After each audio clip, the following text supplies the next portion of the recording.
Alright, good afternoon guys. As you remember yesterday we were talking about the cell and we were going through all of the organelles within the cell. We didn't quite get done with all the organelles, so today we're going to really finish that up. And so our objective for the day is to list and describe the structure and function of cell organelles. And so we got a nice video for you guys.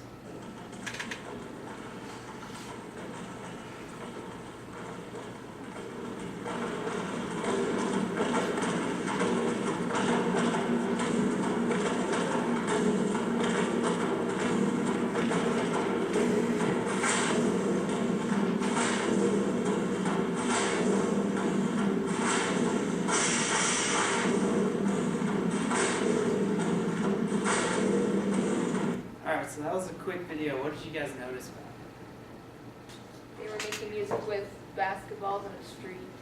Right. So they were making music just with random objects, alright? And to do that, they all had to work together.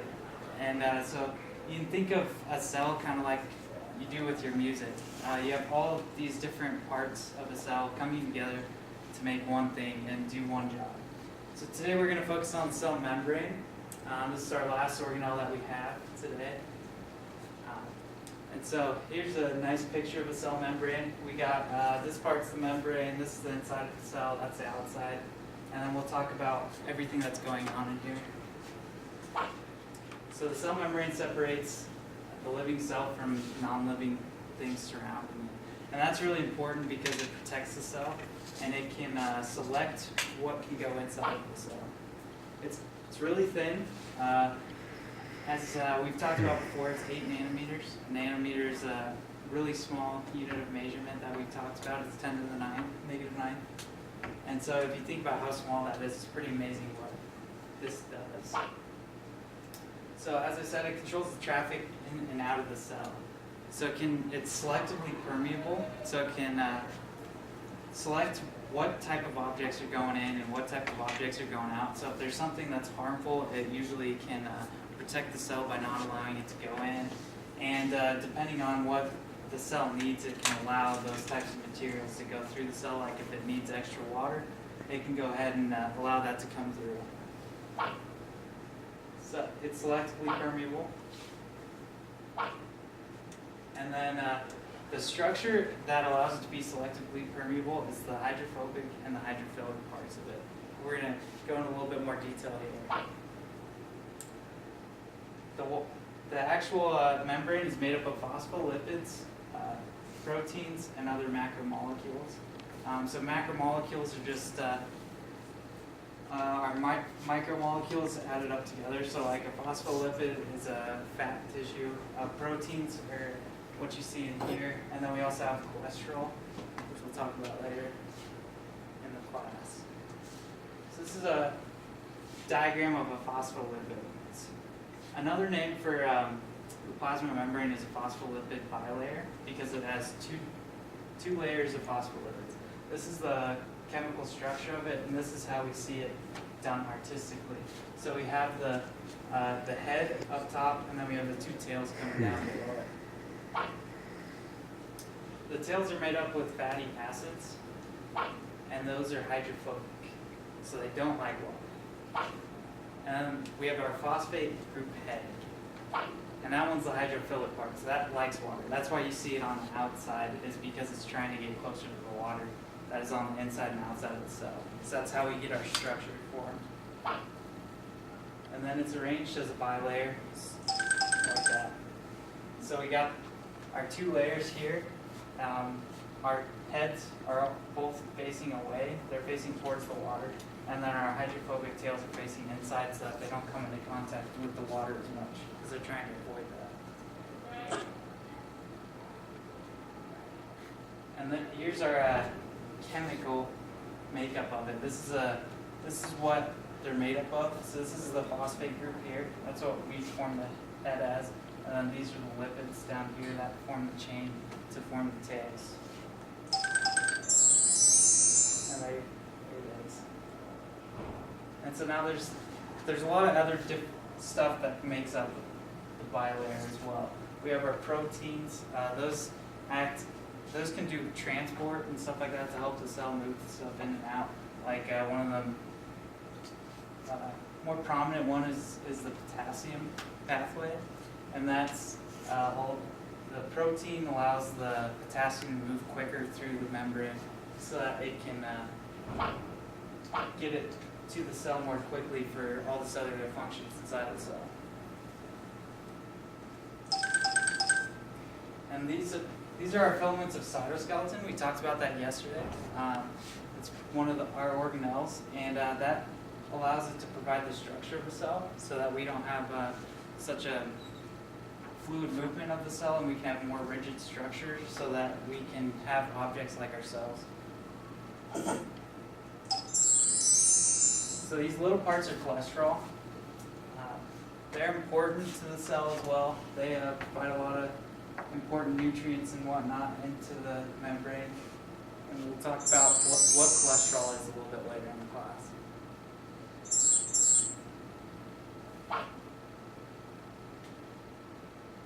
So the proteins that are embedded within the cell membrane determine the specific functions of that membrane. So like for the potassium pump, it has to have a specific protein to allow that potassium to go through the membrane. So that's one that provides that specific function to that membrane.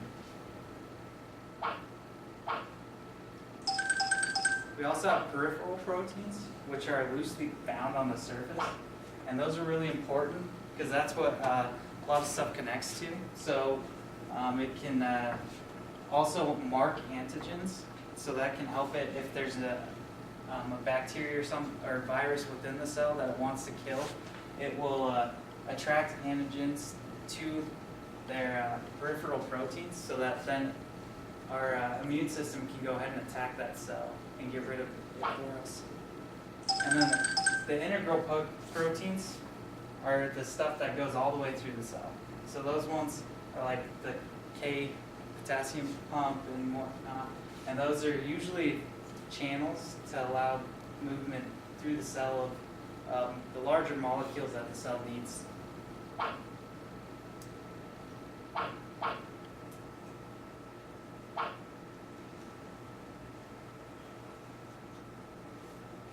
So here we have a pump, and this is an example of how these proteins are really important.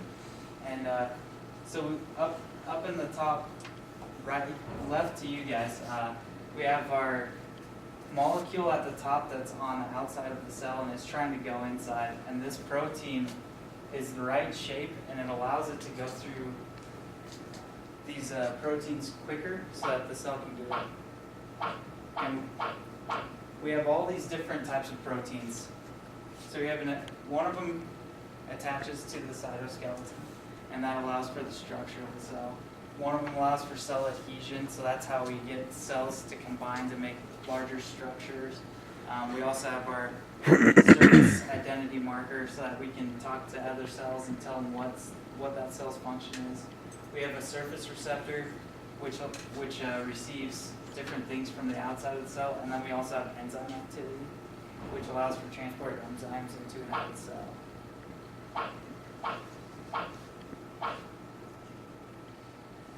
So, membrane carbohydrates. They play a key role in cell-to-cell recognition. So they're what the cells really bond to. So when we're talking about tissues later, this is going to be one of the key things that allows those tissues to come together through a bunch of different cells that combine. Anybody have questions before we get to our activity? All right, so we're going to be working on a cell analogy activity with all the cell organelles that we did. And so on your worksheet, you're going to make an analogy for all the different organelles. So for instance, if you were to make an analogy of the nucleus, you could say that that is your command center, right? As we talked about yesterday. And so an analogy for that could be your town hall. So you're going to make an analogy to whatever you deem fit. If you want to do a sports team, if you want to do a city, anything you'd like. But you also have to write your evidence of why you can make that analogy. And you can talk to your partners about the decisions that you're making and describe to them why you made that analogy.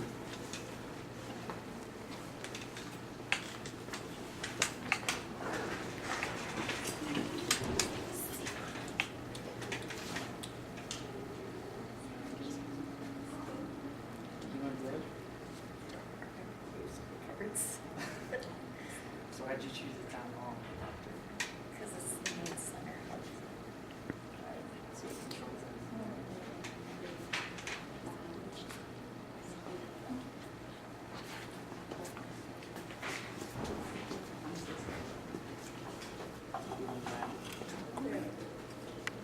Why'd you choose PowerPoint? It makes all the power, all that ATP energy.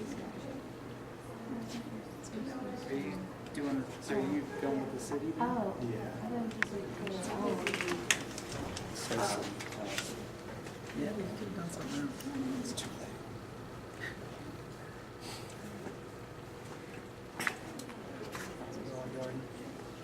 Sorry, try to match the Cell City analogy.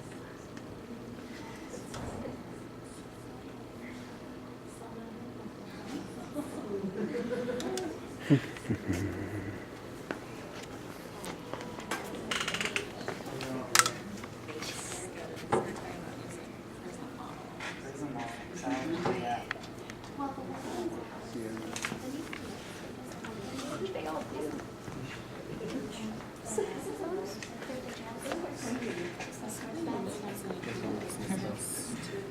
What about the mitochondria? That's the power plant.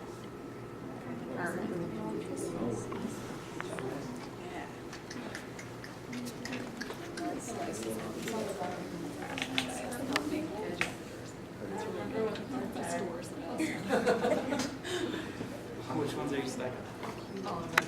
All of them. I know what the Does fence is. energy, right? Fences. So what is the mitochondria? So that energy.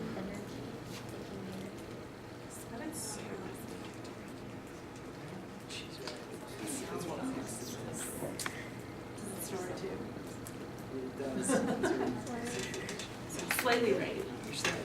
Good So has how to would- store the energy because it can't just send it all off So immediately. how would you make that one?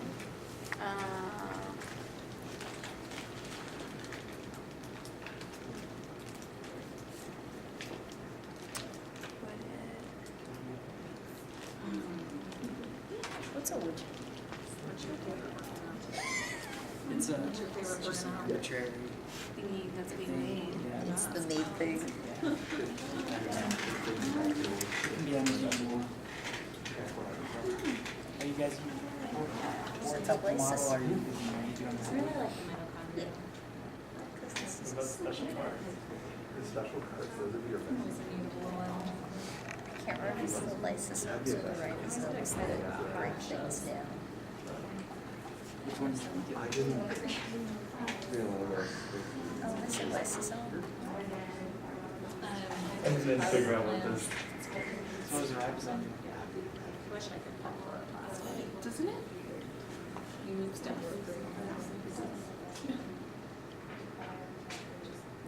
Golgi apparatus. Yeah. The ribosomes are the witches. Process of elimination.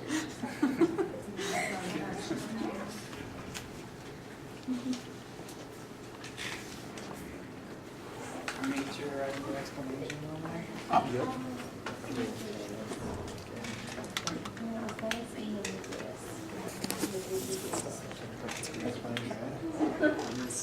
I'll be that student who's struggling. Thank you. Thanks for the help. All right, guys. So today we finished up our organelles. We talked about what an organelle is. It's all the little organs inside of the cell that allows it to do all the activity. And so for our post-test, go ahead and in your science notebooks, list and describe some of the different structures and functions of all the cell organelles that you can think of. You get a couple minutes for that before we get into